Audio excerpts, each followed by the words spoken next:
بسم اللہ الرحمن الرحیم۔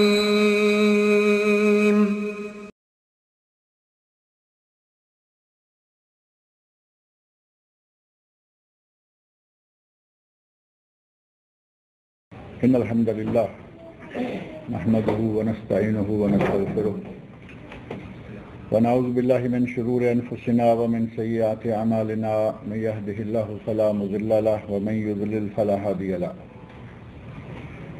واشهد ان لا اله الا الله وحده لا شريك له واشهد ان محمدا عبده ورسوله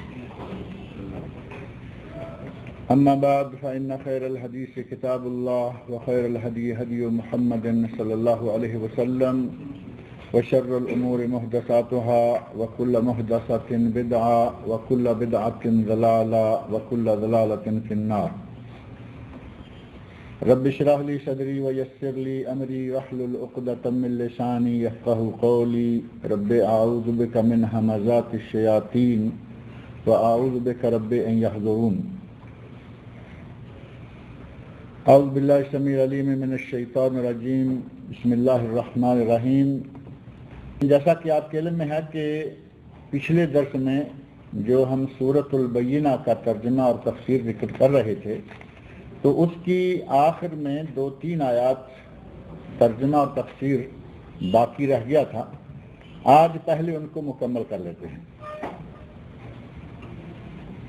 اس سورت کا مقام سورۃ البینہ، اس کا مرتبہ اور اس کی اہمیت صحیح بخاری، صحیح مسلم، سنن ترمذی، نسائی اور مسند امام احمد، ان کتب احادیث کے حوالے سے میں نے ذکر کی تھی کہ نبی اکرم صلی اللہ علیہ وسلم نے فرمایا، حضرت ابی بن کعب رضی اللہ عنہ جو بڑے مشہور، بڑے خوش الحان قاری تھے صحابہ کرام میں سے، ان سے مخاطب ہو کر نبی صلی اللہ علیہ وسلم فرماتے ہیں کہ اے ابی، ان اللہ امرنی ان اقرأ علیک لم یکن الذین کفروا من اہل الکتاب والمشرکین منفکین حتی تأتیہم البینہ۔ مجھے اللہ نے حکم دیا ہے کہ میں تمہارے سامنے یہ سورت لم یکن یا سورۃ البینہ، نبی صلی اللہ علیہ وسلم نے شروع کے الفاظ جو ہیں وہ تلاوت فرمائے۔ اللہ نے مجھے حکم دیا ہے کہ میں تمہارے سامنے لم یکن الذین کفروا یہ سورت پڑھوں۔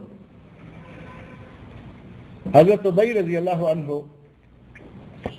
فوراً ایک سوال کرتے ہیں، نبی صلی اللہ علیہ وسلم سے پوچھتے ہیں، یا رسول اللہ وسمان اللہ، کیا اللہ تعالیٰ نے میرا نام لیا؟ اب ظاہر ہے کہ جب اللہ نے آپ کو حکم دیا ہے تو کیسے حکم دیا؟ کیا اللہ نے میرا نام لے کر کہا کہ ابی بن کعب کو یہ سورت سناؤ؟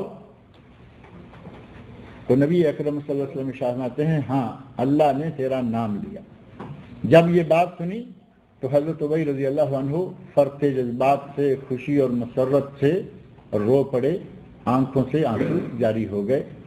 اور حضرت ابو قتادہ، یہ حدیث حضرت انس ابن مالک رضی اللہ عنہ سے مروی ہے، اور اس حدیث کے دوسرے راوی حضرت ابو قتادہ رضی اللہ عنہ اپنی روایت میں کہتے ہیں کہ پھر نبی صلی اللہ علیہ وسلم نے انہیں یہ سورت پڑھ کر سنائی۔ باقاعدہ نبی صلی اللہ علیہ وسلم نے ان کے سامنے یہ سورت پڑھی۔ اس سورت کا مقام کہ اللہ نے خاص طور پر یہ سورت پڑھنے کا نبی صلی اللہ علیہ وسلم کو حکم دیا، اور اس صحابی کا مقام کہ اللہ نے ان کے سامنے نبی کو پڑھنے کا حکم دیا۔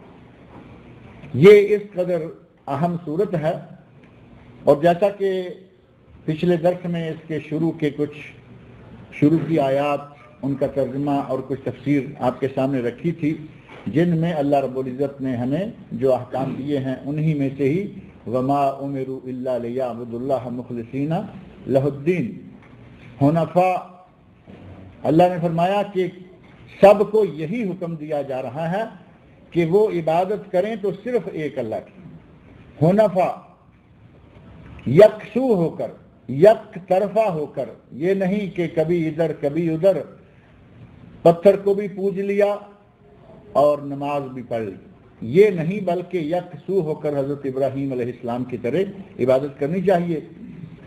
اور ساتھ ہی فرمایا کہ نمازیں پڑھیں اور زکوٰۃ دیں. توحید الہی، نماز اور زکوٰۃ اگر یہ کام کرتے رہیں تو فرمایا ذالک دین القیمہ، یہ ہے مضبوط دین، یا یہ ہے مستقیم امت اور مضبوط امت کا دین.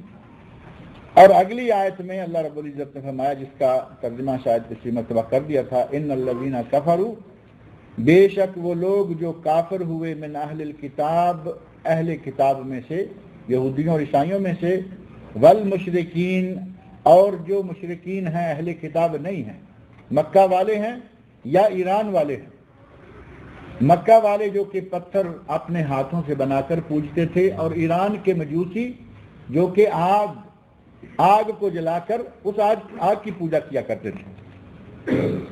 مشرکین عربی ہوں یا مشرکین اجمی ہوں، مشرک تو مشرک ہے. کوئی پتھر پوجے، کوئی درخت کو پوجے، کوئی گائے کو پوجے، کوئی سانپ کو پوجے، کوئی آگ کو پوجے، غیر اللہ کی پوجا یا عبادت شرک ہے. اللہ رب العزت نے فرمایا کہ کافر اہل کتاب کے اور مشرکین فی نار جہنم، وہ جہنم میں جائیں گے، خالدین فیہا، اور وہ جہنم میں ہمیشہ رہیں گے. اولئک ہم شر البریہ، فرمایا کہ یہ بدترین ہیں، بدترین خلائق، پوری کائنات. یہ بارے اور باری کا جو موضوع ہے، پچھلی مرتبہ میں نے یہ ذکر کیا تھا.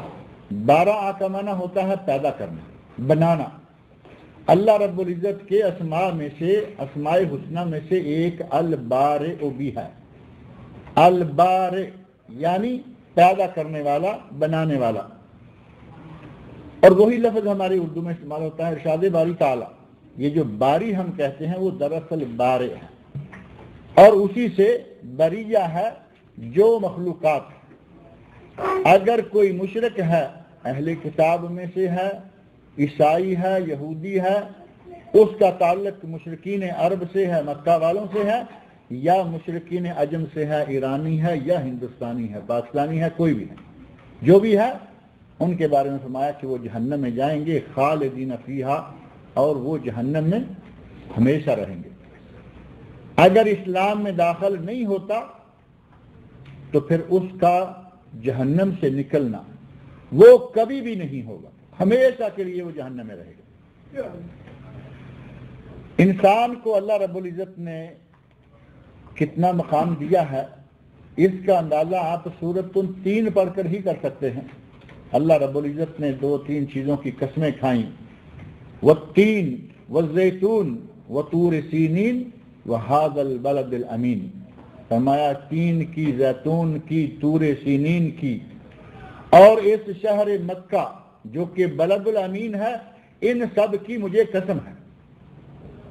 لقد خلقنا الانسان فی احسن تقویم. فرمایا کہ ہم نے انسان کو بڑی خوبصورت شکل دے کر اس کو بڑا خوبصورت بنایا. لیکن اگر یہ ہماری خوبصورت شکل کو صحیح معنوں میں قبول نہ کرے، اور اس جبین کو جو ہم نے خوبصورت چہرہ دیا ہے اسے ہمارے سامنے جھکانے کی بجائے پتھروں کے سامنے، درختوں کے سامنے، سانپوں اور گائیوں کے سامنے جھکاتا رہے، تو پھر اللہ رب العزت نے فرمایا ثم رددناہ اسفل السافلین. یہ سورت تو آپ پڑھتے سنتے رہتے ہیں، ہماری روزمرہ کی نمازوں میں یہ سورت پڑھی جاتی ہے، سورۃ 3. فرمایا کہ ہم اسی انسان کو جسے ہم نے خوبصورت بنایا ہے، اگر یہ صحیح چلتا ہے تو اس کا انجام کیا ہے وہ آگے والی آیت میں وہ بھی موجود ہے، اور اگر صحیح نہیں چلتا تو فرمایا ثم رددناہ اسفل السافلین، ہم انہیں سب سے بدترین اور سب سے گھٹیا ترین درجے میں ڈال دیتے ہیں. یہ مخلوق جو اللہ کی بڑی پیاری مخلوق ہے، اللہ رب العزت نے اس مخلوق کو من حیث الانسان، اب اللہ رب العزت نے سورہ بنی اسرائیل آیت 70 کھول کر دیکھیں آپ، وہاں اللہ رب العزت نے فرمایا کہ ہم نے بنی آدم کو بنی آدم وہاں مسلمان نہیں کہا، وہاں مومن نہیں کہا، بلکہ مطلق فرمایا ہم نے بنی آدم کو بڑی عزت و تکریم دی اور دیگر مخلوقات پر اس کو فضیلت دی۔ سورہ بنی اسرائیل آیت 70 میں اللہ رب العزت کا ارشاد ہے وَلَقَدْ كَرَّمْنَا بَنِي آدم، ہم نے بنی آدم کو تکریم اور عزت دی، وَحَمَلْنَاهُمْ فِي الْبَرِّ وَالْبَحْرِ، ہم نے اسے سمندروں میں، ہم نے اسے جنگلوں میں، زمین میں کیا، سمندر میں کیا، خشکی میں کیا، تری میں کیا، ہر جگہ سفر کرنے کے لیے ہم نے اس کے لیے سواریاں تیار کی۔ وَرَزَقْنَاهُمْ مِنَ الطَّيِّبَاتِ، اور طیبات سے، پھلوں سے، گندم، چاول، مزیدار پھل، ان تمام چیزوں سے ہم نے اس انسان کو رزق دیا۔ وَفَضَّلْنَاهُمْ عَلَى كَثِيرٍ مِّمَّنْ خَلَقْنَا تَفْضِيلًا، اور اپنی مخلوقات میں سے اکثر مخلوقات سے ہم نے اس کو فضیلت دی۔ یہاں اکثر مخلوقات سے فضیلت دینے کا ذکر ہے، اور شروع میں اللہ فرما رہے ہیں وَلَقَدْ كَرَّمْنَا بَنِي آدم، ہم نے بنی آدم کو عزت دی۔ اور اس بنی آدم کی عزت کے ساتھ اللہ نے یہاں یہ نہیں کہا کہ یہ مسلمان ہے، یہ کافر ہے، یہ مومن ہے، یہ منافق ہے۔ اس کی یہ عزت کیوں ہے؟ اس لیے کہ یہ انسان ہے۔ سب سے پہلی بات یہ کہ من حیث الانسان، من حیث الانسان کافر کو بھی عام مخلوقات سے عزت حاصل ہے، کیونکہ اللہ فرما رہے ہیں وَلَقَدْ كَرَّمْنَا بَنِي آدم۔ اگر وہ ایماندار بھی ہے، ایمان بھی لے آتا ہے، إِلَّا الَّذِينَ آمَنُوا وَعَمِلُوا الصَّالِحَاتِ سورہ 3، یہ تینوں مقامات اگر اکٹھے پڑھے جائیں، سورہ بنی اسرائیل آیت 70، یہ سورۃ البینہ اس کی یہ آیات جو ہیں 6، 7 اور 8، اور سورہ 3، ان تین مقامات کو اکٹھے پڑھیں تو انسان کا مقام اصل میں کیا ہے، اللہ نے کیا مقام دیا ہے، اور انسان اگر اللہ کی منشا پر نہ چلے تو اس کا کیا مقام بن جاتا ہے، ساری چیزیں واضح ہو جاتی ہیں۔ اللہ نے وَلَقَدْ خَلَقْنَا الْإِنسَانَ فِي أَحْسَنِ تَقْوِيمٍ کہا، ساتھ ہی کہہ دیا ثُمَّ رَدَدْنَاهُمْ أَسْفَلَ سَافِلِينَ، اگر ہماری اطاعت نہ کرے، اگر ہماری بات نہ مانے، اگر ہمارے حکم کے مطابق نہ چلے تو ہم اس کو اسفل سافلین، سب نیچے والوں سے نیچے تک ہم اس کو ذلیل و خوار کر دیتے ہیں۔ لیکن اگر ایماندار ہے، الا الذین آمنوا وعملوا الصالحات، اگر کوئی ایماندار ہے اور نیک عمل کرنے والا ہے تو وہ ان میں نہیں جائے گا۔ یہاں اللہ رب العزت نے فرمایا کہ وہ لوگ جو مشرک ہوئے، وہ عیسائیوں میں سے ہوں، وہ یہودیوں میں سے ہوں، یا مشرکین عرب و عجم میں سے ہوں، اولئک ہم شر البریہ، یہ لوگ بدترین مخلوق ہیں، اللہ کی مخلوقات میں سے یہ بدترین لوگ ہیں۔ گویا اصل مقام جو انسان کو حاصل ہے یہ برقرار تب رہتا ہے جب انسان اللہ کی عبادت اور بندگی کرتا رہے، اللہ کی عبادت اور بندگی میں لگا رہے، تو اس کے مقابلے میں دنیا کی کوئی مخلوق نہیں ہے۔ اگر اللہ کی بندگی نہیں کرتا تو پھر یہ شر البریہ، پوری مخلوقات میں سے سب سے بدترین اور گھٹیا ہو جائے گا۔ جیسا کہ پچھلے درس میں نے ایک آیت پڑھی تھی، اللہ رب العزت نے فرمایا کہ ہم نے انسان کو دل دیا، لہم قلوب لا یفقہون بہا، ہم نے ان کو دل دیے یہ سوچتے نہیں، لہم اعین لا یبصرون بہا، ہم نے ان کو آنکھیں دی یہ ان سے دیکھتے نہیں، لہم آذان لا یسمعون بہا، ہم نے ان کو کان دیے یہ ان سے سنتے نہیں۔ اب یہ نعمتیں ہم نے دی، یہ ان نعمتوں کو صحیح استعمال نہیں کرتے۔ اب صحیح کا لفظ تو کہنا پڑے گا نا، کیونکہ سنتے ہیں، دیکھتے ہیں، سوچتے ہیں ضرور، لیکن جو سوچنا چاہیے وہ نہیں سوچتے، جو دیکھنا چاہیے وہ نہیں دیکھتے، اور جو سننا چاہیے وہ نہیں سنتے، بلکہ سوچتے ہیں تو دنیا داری سوچتے ہیں کہ ہماری تجارت، ہمارا بزنس کیسے بڑھے گا۔ اگر سنتے ہیں تو فوش باتیں یا اپنی مرضی کی باتیں سنتے ہیں، پڑھتے ہیں دیکھتے ہیں تو صرف وہ باتیں جو ان کی مرضی کے ہیں، اللہ کی مرضی کی باتیں نہیں ہیں۔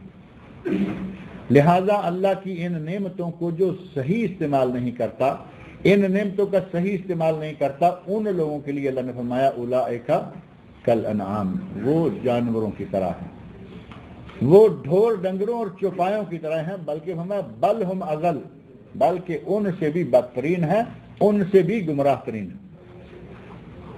اللہ رب العزت نے جس مخلوق کو اپنی عبادت کے لیے، اللہ رب العزت نے جس مخلوق کو اتنا خوبصورت پیدا فرمایا، جب وہ اللہ کی نعمتوں کا صحیح استعمال نہ کرے تو اللہ رب العزت اس کو کس درجے تک پہنچا دیتا ہے؟ بل ہم اضل کہہ کر اللہ نے فرمایا کہ یہ ڈھور ڈنگروں جانوروں سے بھی برا ہو جاتا ہے۔ یہی یہاں اللہ رب العزت نے ارشاد میں فرمایا کہ جو لوگ مشرکین ہیں وہ ہمیشہ جہنم میں رہیں گے، اولئک شر البریہ، یہ ساری مخلوقات میں سے سب سے بدترین لوگ۔ سورت بنی اسرائیل میں اللہ نے انسان کو تمام مخلوقات سے اعلیٰ، جیسا کہ ہمارے ایک لفظ مشہور ہے کرون آف دی کریشن، یہ سرتاج ہے، پوری مخلوقات کا تاج ہے۔ انسان تمام مخلوقات کا تاج ہے، لیکن اگر یہ اللہ کا فرما بردار رہے، اللہ کا اطاعت گزار رہے، اللہ اور اللہ کے رسول کی باتوں کو مانے تو یہ پوری کائنات کا تاج ہے، اس میں کوئی شبہ نہیں، کیونکہ اللہ نے وہاں یہ فرما دیا ہے وَلَقَدْ كَرَّمْنَا بَنِي آدم، اور علماء تفسیر نے وہاں لکھا ہے کہ انسان کو بحیثیت انسان، چاہے مسلمان ہو یا کافر ہی کیوں نہ ہو، اسے دیگر مخلوقات پر ایک امتیاز حاصل ہے، اور وہ امتیاز کن کن چیزوں میں ہے؟ اللہ رب العزت نے ایک بات یہ کہ ہمیں عام جانوروں سے، کیڑوں مکوڑوں سے، پرندوں سے سب سے بہترین شکل دی ہے۔ سب سے پہلا امتیاز یہ، کوئی مخلوق شکل و صورت کے اعتبار سے انسان کے مقابلے میں نہیں آ سکتی، یہ تو ہم سب مانتے ہیں، رنگ کالا ہے یا گورا ہے وہ بات الگ ہے، کہیں کہیں ایک آدمی کی شکل اتنی اچھی نہیں، وہ اللہ رب العزت کی اپنی قدرتیں ہیں، وہ اپنی قدرتیں بھی دکھاتا ہے، لیکن من حیث المجموع، مجموعی طور پر انسان تمام مخلوقات سے اعلیٰ ہے۔ ایک امتیاز انسان کا یہ ہے کہ اللہ نے اسے خوبصورت بنایا ہے، اور یہ سورۃ التین میں بھی اللہ نے یہ نہیں فرمایا کہ میں نے مسلمانوں کو خوبصورت بنایا ہے، میں نے مومنوں کو حسن دیا ہے، بلکہ لقد خلقنا الانسان، اللہ نے مطلق انسان کہا کہ ہم نے انسان کو خوبصورت بنایا ہے۔ اور دوسرا امتیاز جو وَلَقَدْ كَرَّمْنَا بَنِي آدم میں اللہ رب العزت نے انسان کو دیا ہے، اس امتیاز کا سبب دوسرا جو ہے وہ عقل ہے۔ عقل کے ذریعے انسان کو اللہ رب العزت نے خیر و شر میں پہچان کی توفیق دی، اچھا کیا ہے برا کیا ہے۔ جانور کو یہ معلوم نہیں ہے کہ اچھا کیا ہے برا کیا ہے، اسے تو اپنے آپ کا بھی صحیح معنوں میں ہوش نہیں ہوتا، لیکن انسان کو اللہ نے عقل دے کر تمام مخلوقات سے اعلیٰ کر دیا۔ اگر عقل نہ ہو، آپ عقل کی قیمت کا اندازہ اسی سے کر سکتے ہیں کہ شکل یہی انسانی ہے،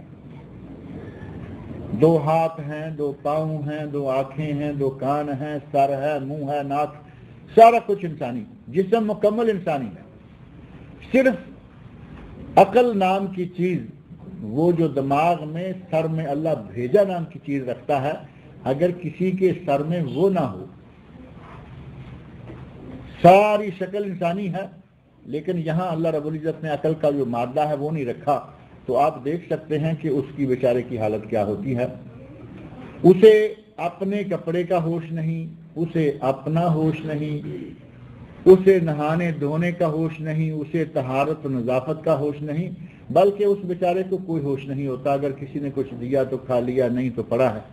بچے پیچھے لگے ہوئے ہیں، گلیوں میں ایسے دیوانے بیچارے جو ہیں وہ بچوں کے کنکر پتھر کا نشانہ بنے رہتے ہیں۔ وہ مکمل انسان، لیکن ایک چیز کم رہ گئی، اللہ رب العزت نے لوگوں کو دکھانا تھا کہ تمہیں میں نے وہ دی ہوئی ہے، میرا شکر ادا کرو، نہیں تو آج تمہارا حال بھی یہی ہوتا جو اس دیوانے کا ہے اور لوگ پتھر مار رہے ہیں، بادشاہوں سے رالیں بہ رہی ہیں، برا حال ہے، کھائے تو کوئی کھانے کے کچھ ٹکڑے ذرے ادھر پڑے کوئی ادھر پڑے، اس بیچارے کو کوئی پتہ نہیں ہوتا۔ یہ بھی انسان ہے، اور اس سے بڑھ کر انسان کی مکمل شکل سمندر کے اندر ایک جانور ہے جس کو عروس البحر کہا جاتا ہے، یہ بات کئی ایک مرتبہ میں نے ذکر کی ہے۔ وہ جانور ہے، سمندر کے اندر ہی رہتا ہے، عروس البحر عربی میں اور فارسی اردو میں اس کو کہتے ہیں جل پری، اور شکل میں وہ مکمل انسان بلکہ خوبصورت عورت کی شکل میں ہوتی ہے، ایک خوبصورت عورت کی شکل میں، لیکن وہ پانی کے بغیر بچ نہیں سکتی، وہ سمندری جانوروں میں سے ہے، شکل انسان کی ہے لیکن اللہ نے اسے انسان کی عقل نہیں دی اور اس کا گزر بسر پانی میں رکھا ہوا ہے، وہ جانور ہی۔ نہ تو صرف اس شکل پہ بات بنے گی اور نہ صرف عقل پہ بنے گی، اگر اللہ کی اطاعت نہ ہو تو اس شکل اور عقل کے باوجود اللہ کیا فرما رہے ہیں؟ اولئک ہم شر البریہ، یہ پوری مخلوقات میں سے بدترین مخلوق ہو جائے گی، اور شکل بھی ہے، عقل بھی ہے، سارا کچھ ہے، یہ امتیازات بھی اس کے پاس موجود ہیں، لیکن اس کے باوجود اگر اللہ کی اطاعت نہیں کرتا تو فرمایا اولئک کالانعام، یہ جانوروں جیسے، بل ہم اضل، بلکہ ان سے بھی بدترین۔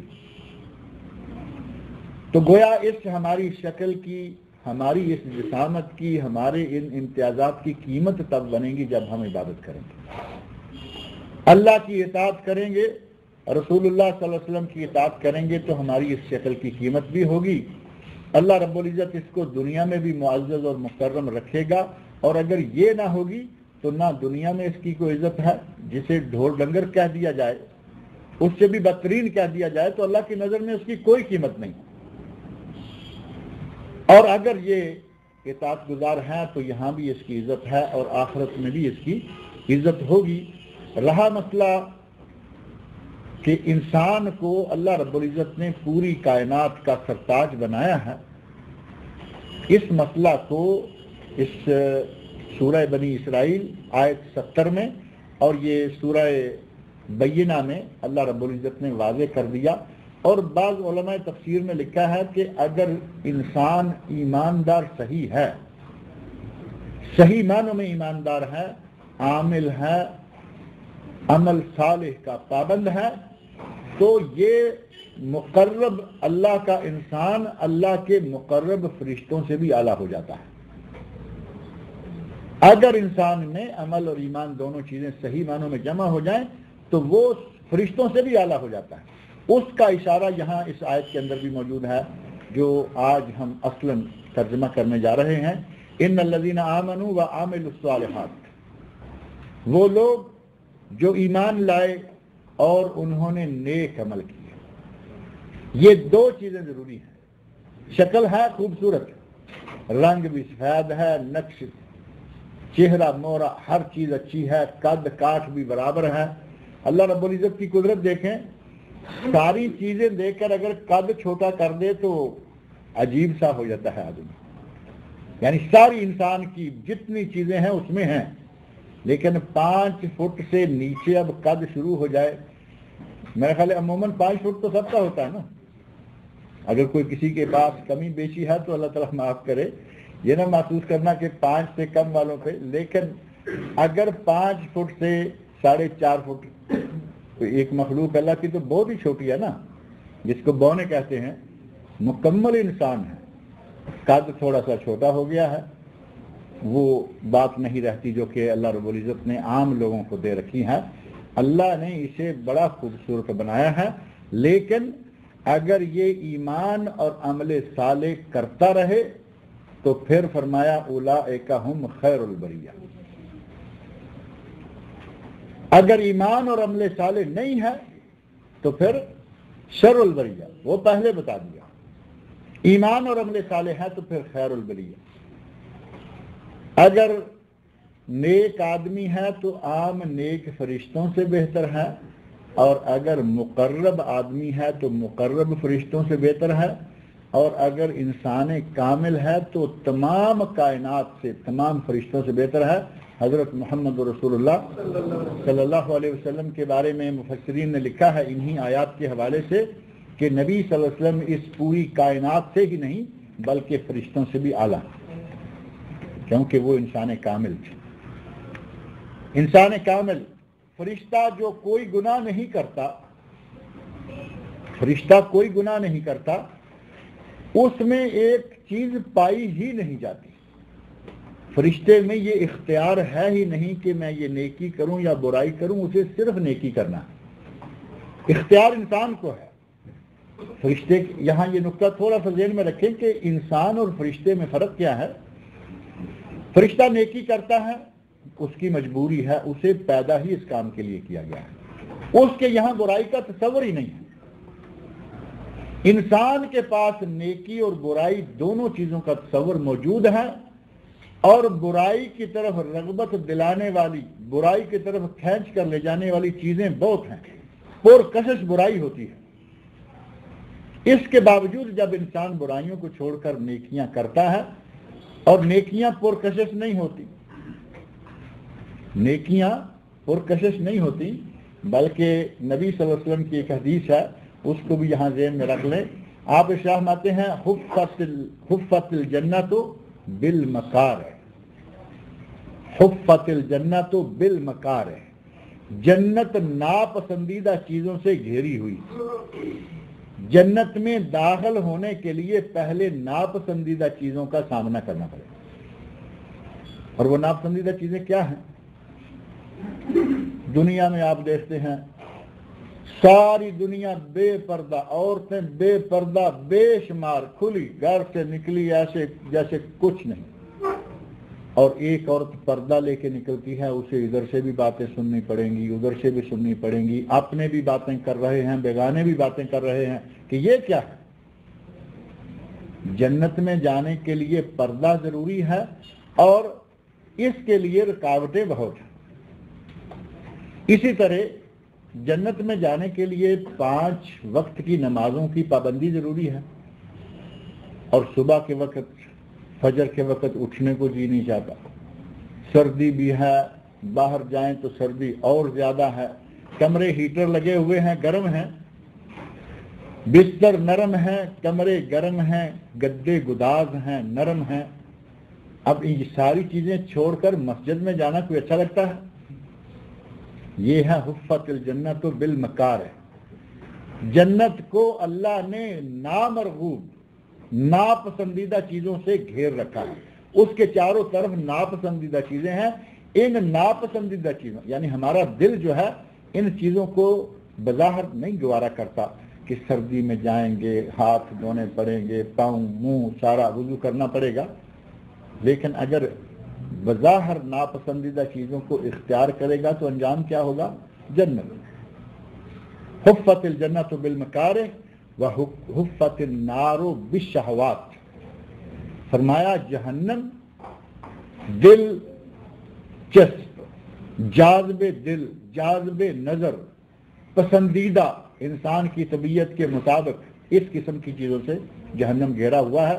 اس طرف جائیں گے، ہر طرف آپ کے لیے کھلی، ایسے لگے گا کہ یہ تو مزے ہی مزے ہیں، مزے مزے کرتے کرتے سامنے جہنم کے گڑھے میں جا گرے۔ اگر انسان اپنے اس اختیار کو دیکھتا ہے کہ اللہ نے اسے اختیار دیا ہے، چاہے نیکی کر لو چاہے برائی کر لو، اور فرشتوں کے پاس یہ اختیار نہیں ہے، وہ صرف نیکی کرنے کے پابند ہیں۔ لا یعصون اللہ ما امرہم، قرآن کریم میں اللہ نے فرمایا کہ وہ میرے حکم کی نافرمانی نہیں کرتے، وہی کرتے ہیں جو میں نے ان کو حکم دے رکھا ہے۔ انسان کو دونوں طرف کا چانس موجود ہے، برائی کرے تو کرے، اچھائی کرے تو کرے۔ جب اچھائی برائی کا اختیار ہونے کے باوجود یہ اچھائی کرتا ہے تو پھر اس کا مرتبہ فرشتے سے بھی بڑھ جاتا ہے۔ انسان کے پاس عقل ہے، جانور کے پاس عقل ہی نہیں ہے۔ جانور بھی اللہ کی عبادت کرتے ہیں۔ اللہ رب العزت نے قرآن کریم میں فرمایا ہے اِن مِّن شَيْءٍ إِلَّا يُسَبِّحُ بِحَمْدِهِ، دنیا میں کوئی چیز، جانور تو جان والے ہیں، پتھر ہیں، حجر ہیں، شجر ہیں، ہر چیز اللہ کی تسبیح بیان کرتی ہے، فرمایا تم ان کی تسبیح کو سمجھ نہیں سکتے۔ اب جب ہر چیز تسبیح بیان کرتی ہے تو وہ عقل کے بغیر ہے، جانور عقل کے بغیر ہے اور فرشتہ اختیار کے بغیر ہے، فرشتہ نیکی کرنے پر مجبور ہے۔ انسان کو اللہ نے عقل بھی دی، اختیار بھی دیا، بلکہ اس کا موازنہ یوں کریں کہ اللہ نے جانوروں کو بنایا، ان کی ڈیوٹی ہے کام کرنا، خدمت، بار برداری والا ہے تو بار برداری کرے گا، سواری والا ہے تو سواری کرے گا۔ فرشتوں کا کام ہے عبادت کرنا، وہ عبادت میں مصروف ہیں، یہ جانور کام میں مصروف ہے۔ انسان جب کام بھی کرتا ہے اور عبادت بھی کرتا ہے، دونوں چیزیں جب اس میں جمع ہو جاتی ہیں تو یہ پوری کائنات میں سے سب سے اعلیٰ ہو جاتا ہے۔ کام جانور بھی کر رہا ہے، یہ بھی کام کرتا ہے، عبادت فرشتہ بھی کر رہا ہے، یہ بھی عبادت کرتا ہے، لیکن انسان کی عبادت کی قیمت فرشتے کی عبادت سے زیادہ کس طرح بن رہی ہے کہ انسان اس کے ساتھ بڑی ضروریات لگی ہوئی ہیں، بیوی ہے، بچے ہیں، بہن بھائی ہیں، ماں باپ ہیں، پڑوسی رشتہ دار ہیں، ان سب کے حقوق بھی ادا کرنے ہیں، اور پیٹ کے لیے ایندھن چاہیے، پیٹ کے لیے فیول جو ہے وہ بھی مہیا کرنا ہے، کما کے بھی لانا ہے، لوگوں کے حقوق بھی ادا کرنے ہیں۔ ان سب چیزوں کو جمع کر کے پھر جب اللہ کے سامنے سجدہ کرتا ہے تو اس کی اس سجدے کی قیمت بنتی ہے۔ اسی کی وجہ سے اللہ رب العزت اس کو ساری مخلوقات سے اعلیٰ کر دیتا ہے۔ یہی مفہوم ہے یہاں، ان الذین آمنوا، بے شک وہ لوگ جو ایمان لائے، وعملوا الصالحات، اور انہوں نے عمل صالح کیا، انہوں نے نیک عمل کیا، اولئک ھم خیر البریہ، وہ لوگ ہیں جو کہ پوری کائنات سے اعلیٰ ہیں، خیر البریہ مخلوقات میں سے اعلیٰ لوگ ہیں۔ اور عمل صالح کیا ہے، اس کا پہلے بھی ایک مرتبہ میں ذکر کر چکا ہوں کہ عمل صالح کی پہچان، عمل صالح کیا ہوتا ہے، مختصر ایک لائن میں اگر کہا جائے تو وہ کہ اللہ کے لیے ہو، کسی غیر کی اس میں رضامندی مقصود نہ ہو، اور رسول اللہ صلی اللہ علیہ وسلم کی سنت کے عین مطابق، اور عمل کرنے والا خود صحیح عقیدے کا مالک ہو، تو یہ عمل صالح ہے۔ اس کی تفصیل ایک ہماری کتاب ہے جو توحید پبلیکیشن والوں نے چھاپی ہے، عمل صالح کی پہچان، تقریباً 101 صفحے کی کتاب ہے، وہ آپ پڑھیں تو انشاءاللہ وہ تفصیلات ساری آپ کے سامنے آ جائیں گی۔ غرض یہ کہ اللہ رب العزت نے فرمایا جو لوگ ایمان لائے اور انہوں نے عمل صالح کیا، اولئک ھم خیر البریہ، وہ کائنات کے سب سے بہترین لوگ ہیں، سب سے اچھے لوگ ہیں۔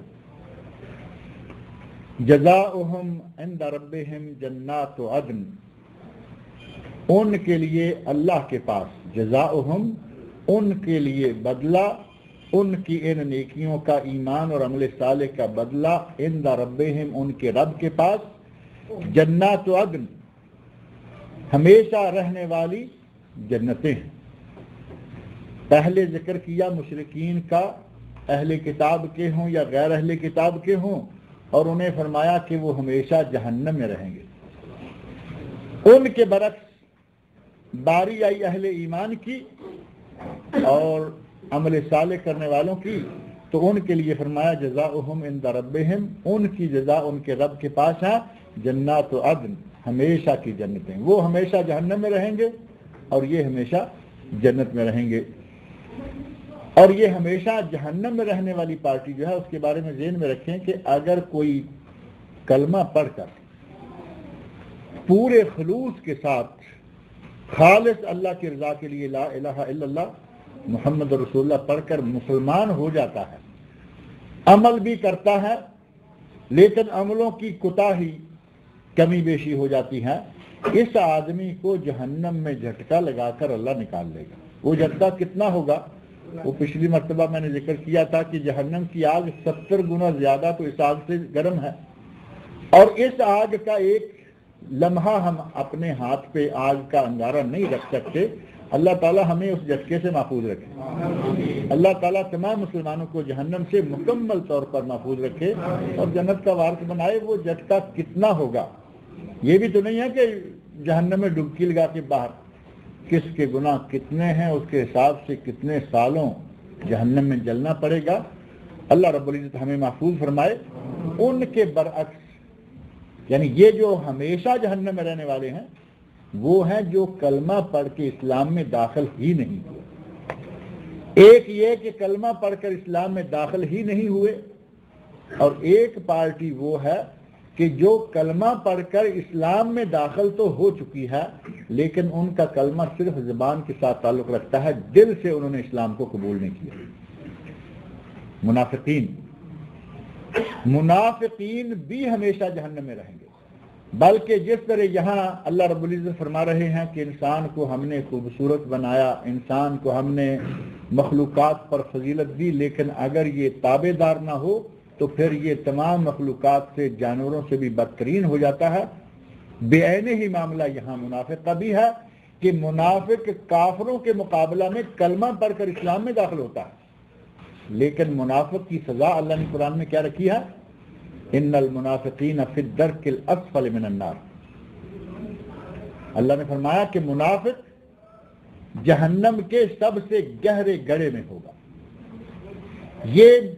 یہ بھی کافر ہے, وہ بھی کافر ہے, وہ بھی دل سے اسلام کو نہیں مانتا, یہ بھی دل سے اسلام کو نہیں مانتا. اس کو زیادہ گہرے گڑھے میں ڈالنے کی کیا وجہ ہے؟ وہ کافر ہے, وہ کھلا ہوا ہے. آپ کو بھی معلوم ہے یہ کافر ہے, ہمیں بھی معلوم ہے کافر ہے. اس کے شر سے بچنے کے لیے ہمارے پاس جو بھی ہم کر سکتے ہیں کرتے ہیں. منافق مسلمان بن کر مسلمانوں کے اندر رہتے ہوئے اپنے دل کے اندر کفر کو چھپائے رکھتا ہے. اس کی اس عذاب منافقانہ چال کی وجہ سے اللہ نے اسے عام کافروں سے بھی گہرے گڑھے میں ڈالنے کا بتایا ہے. ان المنافقین فی الدرک الاسفل من النار. منافق جہنم کے گہرے گڑھے میں, سب سے گہرے گڑھے میں ہوں گے. اس طرح کافر, منافق اور مشرکین جو کہ کافروں ہی میں ہیں, لیکن جیسا کہ اہل کتاب کافر, یہودی عیسائی کافر الگ چیز ہے, اور ان اہل کتاب کافروں کے علاوہ جتنے بھی لوگ ہیں وہ پارسی ہوں, آتش پرست ہوں, وہ گو پرست ہوں, ہندو ہوں. اور ہندو کو صرف گو پرست تو نہیں ہے نا, ہندو تو بہت کچھ پرست ہے. ہندوؤں میں تو بے شمار پرستیاں ہیں, کہاں کہاں کس کس چیز کو وہ پوجتے چلے جا رہے ہیں. جو اہل کتاب نہیں وہ سب مشرک ہے. اہل کتاب بھی مشرک ہیں, اہل کتاب بھی مشرک ہیں, لیکن پچھلی مرتبہ میں نے ذکر کیا تھا کہ اللہ نے ان کو کچھ مقام دیا ہے کیونکہ وہ اہل کتاب ہیں. البتہ یہ کہ غیر اہل کتاب جتنے بھی مشرکین ہیں, وہ ہندو ہو, سکھ ہو, عیسائی ہو, بدھسٹ ہو, جین ہو, بدھ ہو, پتہ نہیں کتنے کتنے نام ہیں ان کے, وہ سارے کے سارے مشرک, کلمہ گو مشرک ان میں شمار نہیں ہو. وہ میں نے پہلے اسی لیے ذکر کیا کہ جو آدمی خلوص دل سے کلمہ پڑھ کے اسلام میں داخل ہو چکا ہے, اب اس سے شرکیہ فعل کا ارتکاب ہوتا ہے تو وہ اس کے عوض میں جہنم میں جائے گا, لیکن ایک دن اس کلمے کی وجہ سے اللہ اس کو نکال لے گا. لیکن وہ ایک دن کب آئے گا؟ شرک کا اللہ رب العزت کتنا سخت عذاب دے گا یہ کتاب و سنت میں تفصیلات جو ہیں وہ موجود ہیں. لیکن اگر وہ صحیح معنی میں دل سے کلمہ پڑھ کے مسلمان ہو چکا ہے, اب وہ مشرک ہے, تو وہ اس مشرکین میں سے اس کا شمار نہیں ہوگا جن مشرکین کو کافروں کے گروہ میں رکھا گیا ہے. یہ مسلمان مشرک ہے, مسلمان اسلام لا کر شرکیہ افعال کا ارتکاب کرتا ہے, اس کو اللہ کبھی نہ کبھی جہنم سے نکالے گا. لیکن کتنا عرصہ رکھے گا, کتنی اس کی دیگر گناہوں کی سزا اللہ تعالیٰ دے گا, وہ اللہ تعالیٰ ہی بہتر جانتا ہے. غرض یہ کہ جہنم میں تو تھوڑی دیر کے لیے رہنا بھی ممکن نہیں ہے, آسان نہیں ہے. جب ہم ایک منٹ کے لیے اپنے ہاتھ پہ آگ کا انگارہ برداشت نہیں کر سکتے تو جہنم میں اگر کسی کو ایک دن میں ہی ڈال دیا جاتا ہے, بعض روایات سے پتہ چلتا ہے کہ ایک نماز چھوڑے تو اتنے سال جہنم، فلاں کام کرے تو اتنے سال جہنم۔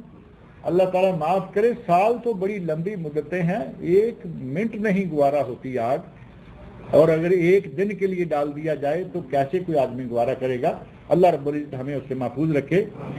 اللہ رب العزت نے فرمایا کہ جو لوگ ایمان لاتے ہیں اور عمل صالح کرتے ہیں وہ بہترین مخلوق ہیں، بلکہ خلائق میں سے بہترین لوگ ہیں۔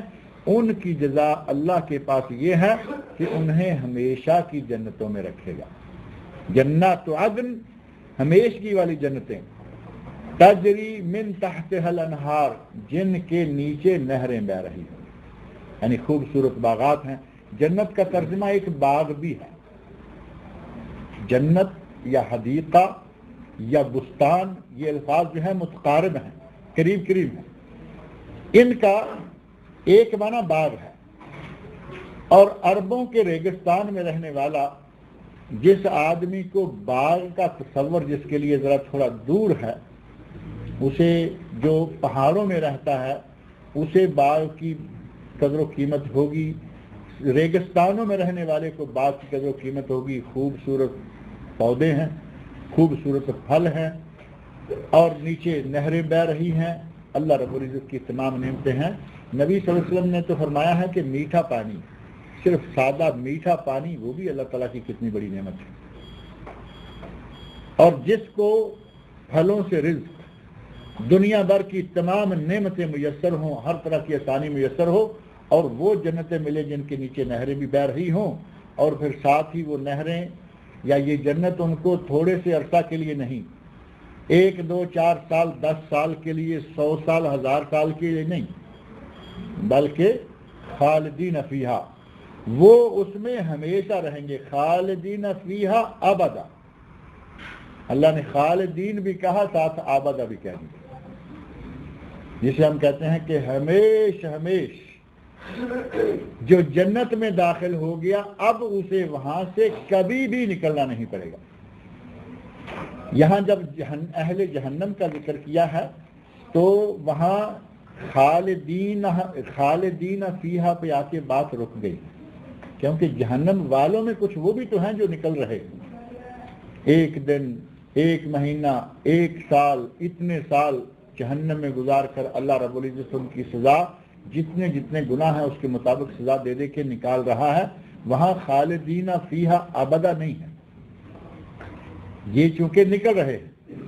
اور خالدین فیہا ابدا جنت والوں کے ساتھ لفظ ابدا موجود ہے، کیونکہ جو جنت میں داخل ہو جائے گا اس کے نکلنے کا معاملہ ختم ہو گیا۔ جنت میں داخل ہو گیا، نہ اس کو موت آئے گی، موت تو جہنم والے کو بھی نہیں آئے گی، لیکن جو جنت میں داخل ہو گیا اس کو کبھی موت نہیں آئے گی، اس سے کبھی نعمتیں یہ چھینی نہیں جائیں گی، بلکہ خالدین فیہا ابدا، وہ ہمیشہ ہمیشہ جنت میں رہیں گے۔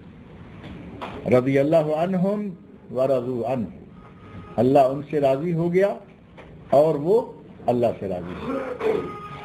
جنت بھی مل جائے اور اللہ کی رضا بھی حاصل ہو جائے، اللہ کی رضا کے بغیر تو جنت مل ہی نہیں سکتی، لیکن اللہ کی رضا کو جنت کی نعمتوں سے بھی زیادہ قیمتی قرار دیا گیا ہے۔ وَرِضْوَانٌ مِّنَ اللَّهِ اکبر، اللہ نے قرآن کریم میں فرمایا ہے کہ اللہ کی رضا تو تمام نعمتوں سے اعلیٰ نعمت ہے۔ کھانے کی، پینے کی، پہننے کی، استعمال کرنے کی بے شمار نعمتیں اللہ اہل جنت کو دے دے گا، اور پوچھے گا کہ اے جنت والوں کیا تمہیں کچھ اور بھی چاہیے؟ اب ایک آدمی کو جب ہر قسم کی آسائش میسر ہو، کوئی آدمی کوئی اچھا ولا کسی کو دے دیتا ہے، مہمان کو آیا اس نے ایک اچھا خوبصورت بڑا ولا، بڑی کوٹھی، بڑا بنگلہ دے دیا، اس میں نوکر چاکر خدم حشم کھانے پینے کی ہر طرح کی سہولتیں موجود ہیں، اور میزبان آ کے پوچھے کہ بھائی کچھ اور چاہیے، تو کیا وہ مانگے گا؟ جب اسے معلوم ہے کہ ہمارے پاس ہر چیز ہے تو یہی کہے گا کہ سب ٹھیک ہے۔ اللہ رب العزت اہل جنت کو جنت میں بسانے کے بعد ایک سوال کرے گا کہ کیا تمہیں کچھ اور چاہیے، کوئی کمی ہے؟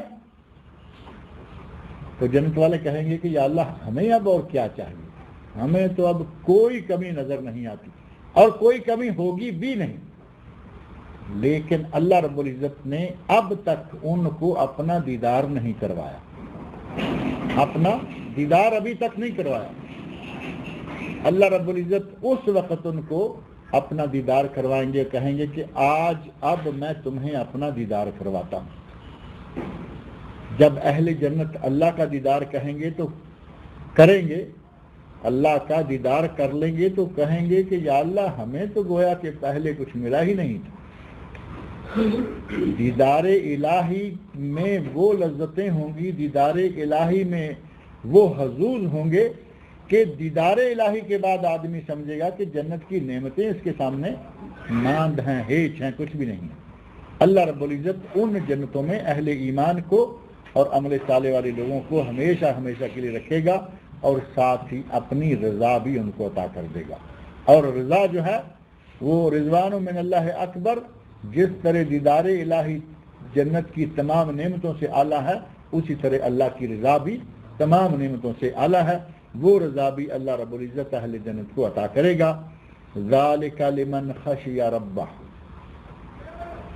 یہ جنتیں، یہ باغات، یہ بہتی ہوئی نہریں، یہ ساری نعمتیں، یہ رضا الہی، یہ دیدار الہی کن کے لیے ہوگا؟ ذالک لمن خشی ربہ. یہ ان کے لیے ہیں جو اپنے رب سے ڈر گئے. ڈر کا لفظ اردو میں ایک ہی لفظ ہے اور ہمارے یہاں خوف ڈر ہے، تقوی ڈر ہے، خشیت ڈر ہے. قرآن کریم میں بہت سے الفاظ ہیں جو الگ الگ آتے ہیں، لیکن ہماری اردو زبان میں سب میں ایک ہی لفظ ہے، ڈر. ذالک لمن خشی ربہ، یہ ان کے لیے ہے جو رب سے ڈر گیا. اور اللہ رب العزت نے قرآن کریم میں جہاں خوف، جہاں خشیت، جہاں تقوی، جہاں جو جو لفظ استعمال کیا ہے، مختلف مواقع پر اس کے معنی میں بھی تھوڑا تھوڑا فرق ہے. اب وہ فرق باریکیاں جو ہیں وہ ہماری اردو زبان اس کو عرصہ سے اپنے اندر سموئے ہوئے نہیں تھی. مولانا عبد الرحمن کیلانی رحمۃ اللہ علیہ برصغیر پاک و ہند کے ایک عالم گزرے ہیں. آپ کے پاس ان کی تفسیر پہنچی ہوگی، تفسیر القرآن. 4 جلدوں میں ان کی تفسیر ہے، تفسیر القرآن. اور تفسیر القرآن کے نام سے ہی ایک جلد میں قرآن کریم کا ترجمہ یا معانی القرآن کا ترجمہ بھی ان کا، یہ دونوں چیزیں چھپی ہوئی ہیں. اور ان کی کئی کتابیں ہیں، لیکن ان کی ایک سب سے بہترین کتاب جو انتہائی عالمانہ کتاب ہے، اس کا نام ہے مترادفات القرآن. مترادفات یعنی ایک جیسے کئی الفاظ، ایک جیسے کئی الفاظ. انہوں نے قرآن کریم کے ان مترادفات کو جمع کر کے ان کے معنوں میں جو تھوڑا تھوڑا فرق ہے وہ واضح کیا ہے. وہ کتاب میرا خیال ہے یہاں دارالسلام وغیرہ میں ملتی ہے یا نہیں، کچھ عرصہ پہلے آئی تھی. اگر موقع ملے تو وہ کتاب ایک نسخہ لے کے دیکھیں کہ یہ خشیت ہے، تقوی ہے، خوف ہے اور اسی طرح کے اور الفاظ ہیں، تو ان میں تھوڑا تھوڑا جو فرق ہے وہ اللہ رب العزت نے کتنے لطیف انداز سے، کتنی باریک بینی سے مختلف موقعوں پر مختلف معنوں میں اسے استعمال کیا ہے. غرض یہ کہ جو اللہ سے ڈر جائیں، اس زندگی کو گزارتے ہوئے قدم قدم پر، بلکہ یوں کہیں کہ جو آدمی قدم قدم کو پھونک کر رکھے، اردو کا محاورہ ہے نا، قدم قدم پھونک کر رکھنا، یہ خشیت ہے. ہر قدم کو اٹھانے سے پہلے یہ دیکھے کہ اللہ کا حکم کیا ہے. ہر قدم کو اٹھانے سے پہلے دیکھے کہ اس معاملے میں میرے نبی کا حکم کیا ہے. ہر قدم کو اٹھانے سے پہلے یہ دیکھے کہ اسلام اور شریعت اسلامیہ مجھے اس کام کو کرنے کی اجازت دیتی ہے یا نہیں.